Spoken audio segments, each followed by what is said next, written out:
Hi, Holly. It's so nice to have you on the show. How are you doing today? I'm doing great. Thanks, Elijah, for having me. Beautiful. Yeah. And thank you for being here too. Okay. I am excited to have you on the show, Holly, for some reasons. All right. Firstly, I believe in knowledge seeking because in order to transition from a chaotic situation to that of a beautiful one, I believe it takes the application of knowledge, quality information. Okay, the second reason why I'm excited to have Ollie on the show is because of my audience now.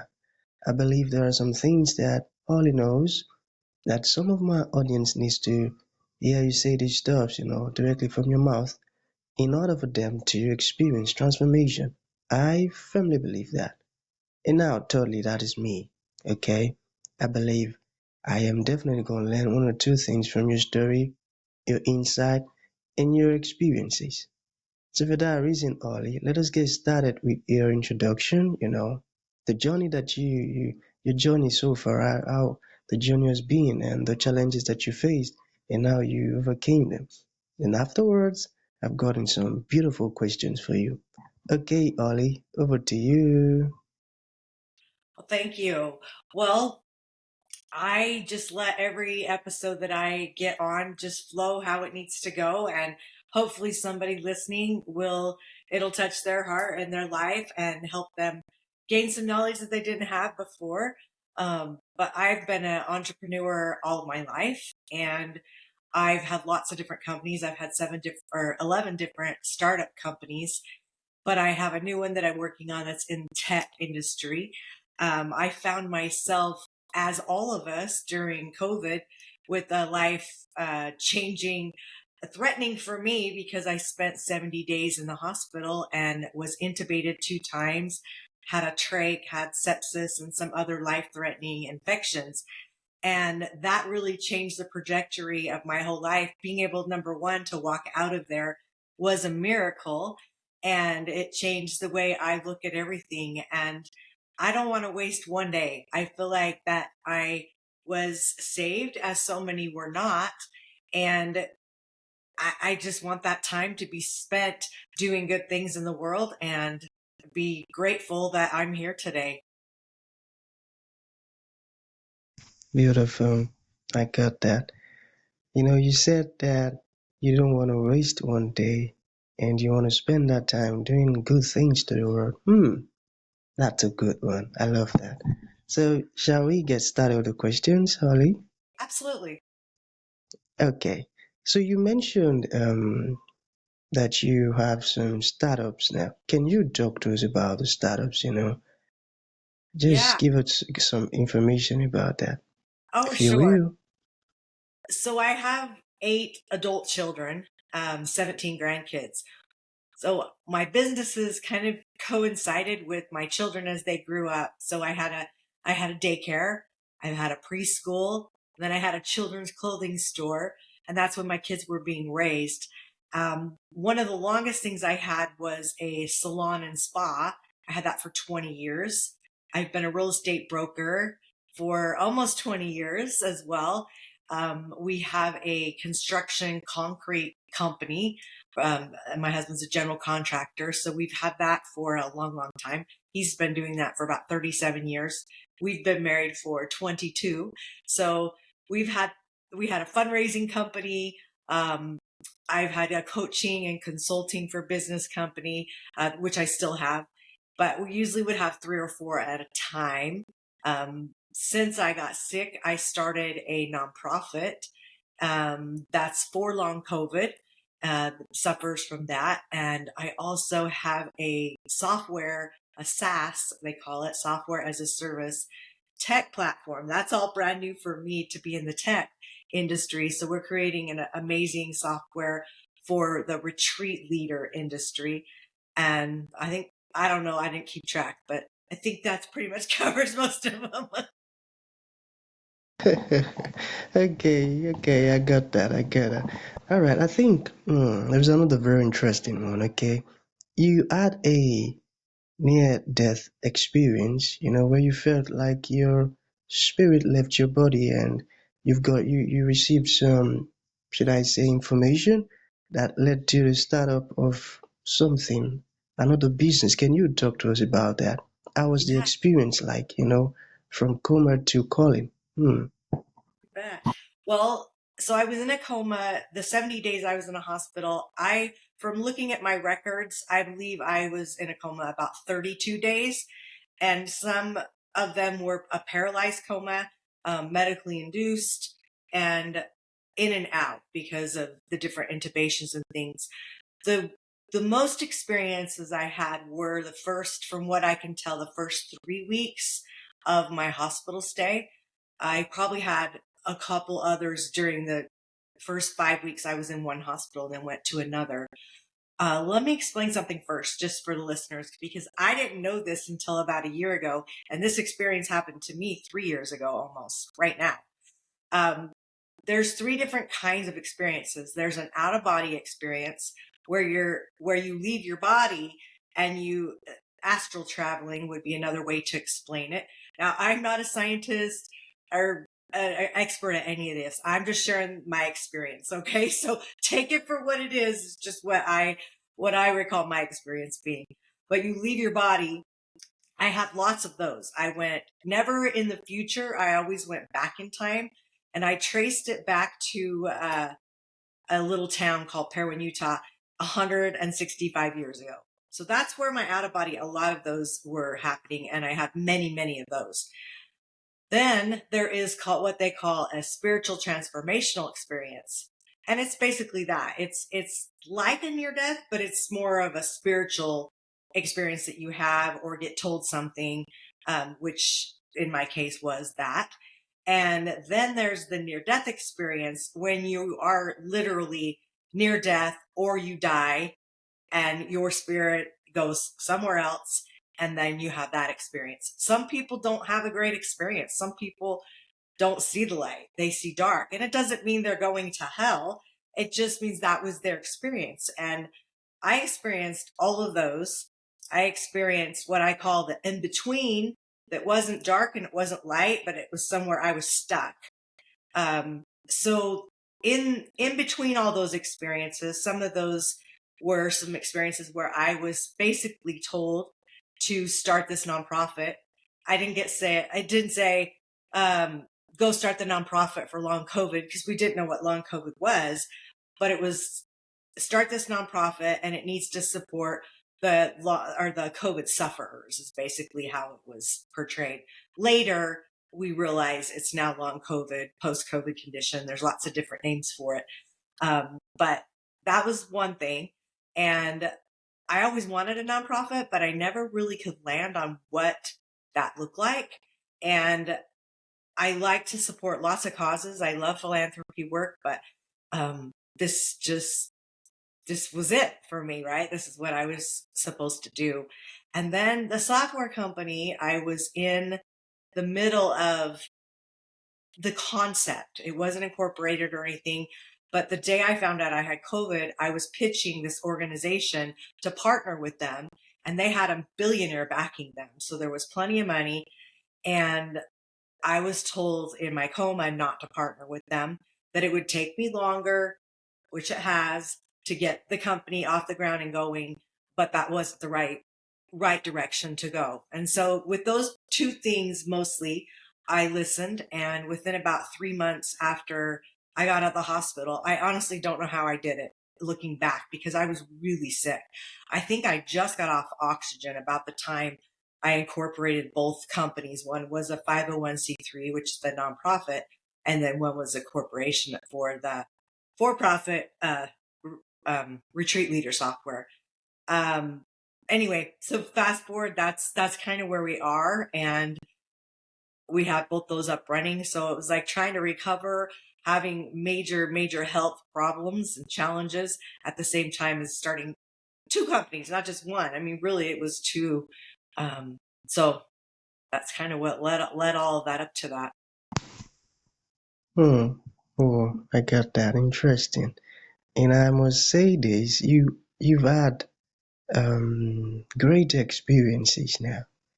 And I think I am beginning to learn some things from your words already. Hmm, nice one, Ollie. Okay, we still have some questions here. Alright, so what is the core message or philosophy that guides your work in the world of wellness and advocacy? Yeah. Question. What are the words? Yeah. The core message or philosophy that guides your work in the world of wellness advocacy. Yeah, You got that? I do. So many things are coming to mind. Um, First of all, I think just the resiliency and never stop.